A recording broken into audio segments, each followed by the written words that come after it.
ചാരവൃത്തി കേസിൽ അറസ്റ്റിലായ Indian vlogger Jyoti Malhotra കേരളത്തിലെത്തിയത് ടൂറിസം വകുപ്പിന്റെ പ്രമോഷന് വേണ്ടിയെന്ന് രേഖകൾ. ടൂറിസം വകുപ്പ് പണം മുടക്കിയാണ് ജ്യോതി മൽഹോത്രയെ കേരളത്തിലെത്തിച്ചതെന്ന് തെളിയിക്കുന്ന വിവരാവകാശ രേഖ മാതൃഭൂമി ന്യൂസിന് ലഭിച്ചു. രാജ്യസുരക്ഷയെ ബാധിക്കുന്ന വിവരങ്ങൾ പാകിസ്ഥാന് കൈമാറിയെന്ന കേസിൽ ജയിലിലാണ് ജ്യോതി മൽഹോത്ര. കൂടുതൽ വിവരങ്ങളുമായി എസ് രാഗിൻ ചേരുന്നുണ്ട്. രാഗിൻ, ഇപ്പോൾ ഈ വിവരാവകാശ രേഖയിൽ എന്തൊക്കെ കാര്യങ്ങളാണ് പറയുന്നത്?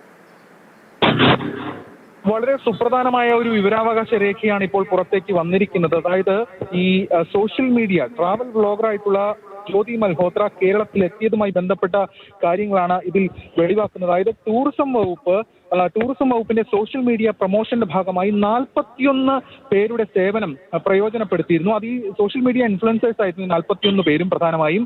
അതിൽ ജ്യോതി മൽഹോത്രയും ഉണ്ടായിരുന്നു. അങ്ങനെ പണം ഉൾപ്പെടെ അവരുടെ യാത്രാ ചെലവ്, മറ്റു കാര്യങ്ങൾ പണം ഉൾപ്പെടെ നൽകിയാണ് ഇതിൽ അവർ വന്നിരിക്കുന്നത് എന്നതാണ് ഇതിലൂടെ വ്യക്തമാകുന്നത്. നേരത്തെ അവർ കണ്ണൂരും അതോടൊപ്പം തന്നെ കോഴിക്കോടും കൂടാതെ കൊച്ചി ഉൾപ്പെടെയുള്ള സ്ഥലങ്ങളിൽ വരികയും തന്ത്രപ്രധാനമായിട്ടുള്ള ഇടങ്ങളുടെ അടക്കം ദൃശ്യങ്ങളൊക്കെ ശേഖരിച്ച കാര്യങ്ങളൊക്കെ പുറത്തു വന്നിരുന്നു. അതിനുശേഷം ഈ കഴിഞ്ഞ മെയ്യിൽ അവർ പാകിസ്ഥാന് വേണ്ടി ചാരവൃത്തി നടത്തിയെന്ന കേസിൽ അറസ്റ്റിലാവുകയും ഉണ്ടായിരുന്നു. തുടർന്ന് സംസ്ഥാന പോലീസ് ഇവരെത്തിയതുമായി ബന്ധപ്പെട്ട കാര്യങ്ങളൊക്കെ പരിശോധിക്കുകയും ചെയ്തിരുന്നു. എന്നാൽ കഴിഞ്ഞ ജനുവരിയിൽ അവർ ഇവിടെ എത്തിയത് ഈ സംസ്ഥാന ടൂറിസം വകുപ്പിന്റെ പ്രൊമോഷന്റെ ഭാഗമായി കൂടിയാണ്. അവരുടെ സേവനം പ്രയോജനപ്പെടുത്തിയിരുന്നു എന്നതാണ് ഈ രേഖകളിൽ നിന്ന് വ്യക്തമാക്കുന്നത്. സംസ്ഥാന ടൂറിസം വകുപ്പ് വിവിധ മാർക്കറ്റിംഗ് ഏജൻസികളുമായി സഹകരിച്ചുകൊണ്ടാണ് ഇവിടെ എത്തി രാജ്യസുരക്ഷയെ ബാധിക്കുന്ന വിവരങ്ങളാണ് പാകിസ്ഥാന് കൈമാറിയിരിക്കുന്നത്. അതൊരു പ്രധാനപ്പെട്ട കാര്യമാണ്. അപ്പോൾ അതിനിടയിലാണ് ഈ ഒരു വിവരാവകാശ രേഖയുടെ കാര്യങ്ങൾ കൂടി ഇപ്പോൾ പുറത്തു വരുന്നത്.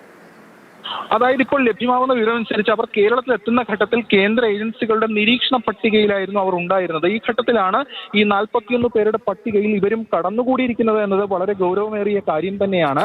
ജനുവരിയിലാണ് ഇവർ വന്നത്. സംസ്ഥാന ടൂറിസം വകുപ്പ് കഴിഞ്ഞ 2024 മുതൽ 2025 മെയ് വരെയുള്ള കാലയളവിൽ ഏകദേശം ഒരു 1.5 വർഷത്തെ കാലയളവിലാണ് പ്രധാനമായും ഈ സോഷ്യൽ മീഡിയ ഇൻഫ്ലുവൻസേഴ്സിന്റെ സേവനം പ്രയോജനപ്പെടുത്തിയത്. അത് ടൂറിസം വകുപ്പിന്റെ പ്രൊമോഷന്റെ ഭാഗമായിട്ടായിരുന്നു പ്രയോജനപ്പെടുത്തിയത്. സംസ്ഥാന ടൂറിസം വകുപ്പ് വിവിധ മാർക്കറ്റിംഗ് ഏജൻസികളുണ്ട്, അവരുമായി സഹകരിച്ചാണ് ഇവർ പ്രവർത്തിക്കേണ്ടത്. അങ്ങനെയാണ് ഈ 41 പേരുടെ പട്ടിക. അതിൽ 10ാമത്തെ പേരുകാരി ജ്യോതി മൽഹോത്രയാണ്. എന്നാൽ ആ സമയത്ത് കേരളത്തിൽ വരുന്ന സമയത്ത് ഇവർക്കെതിരെ കേസുകളൊന്നും മറ്റും ഉണ്ടായിരുന്നില്ല. അതിനുശേഷമാണ് പിന്നീട് കഴിഞ്ഞ മെയ്യിൽ ഇവർക്കെതിരെ അതായത് പാകിസ്ഥാന് വേണ്ടി ചാരവൃത്തി നടത്തിയെന്ന കേസിൽ അറസ്റ്റിലാവുകയും മറ്റും ഒക്കെ ചെയ്തിട്ടുള്ളത്.